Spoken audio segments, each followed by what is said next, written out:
We have Boston College traveling to Wake Forest, number 13 Wake Forest. Wake's only loss so far this season to Clemson. It went into overtime there. Boston College has yet to hold an opponent in the ACC to less than 27 points. I don't know if you want to keep that in mind when you're looking at this. Wake favored by 21 at home. Brady, what's your play? Plays the over. I mean, look, I think you're going to see a lot of points from Wake in this one. They're not going to be impacted by weather. If this is in Boston, maybe a different story here. But look, two of the better wide receivers you're going to see in all of college football. For Boston College, Zay Flowers, who leads the ACC in receiving. He's absolutely fantastic. And for Wake, you're going to see A.T. Perry amongst their other playmakers that they've got out there with that slow RPO scheme that we all love to talk about. But it's going to be a higher scoring game, high flying game between these two teams. The difference ultimately to me is just Sam Hartman's going to be able to keep pace and be able to outscore BC in this case. I can't see them hanging around in this one. BC's really struggled this year defensively. So the over is the play, but I'll go ahead and lay the 21 points here too.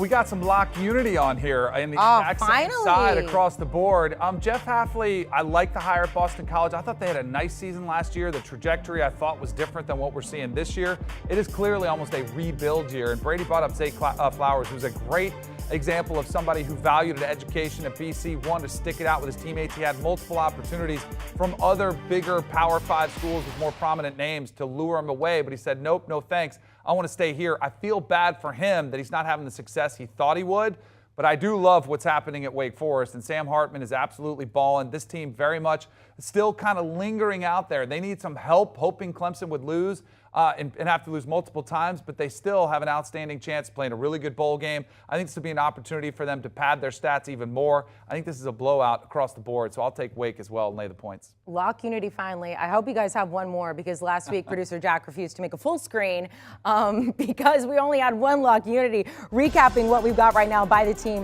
both BC, by the way, both BC and Wake Forest coming off a bye there.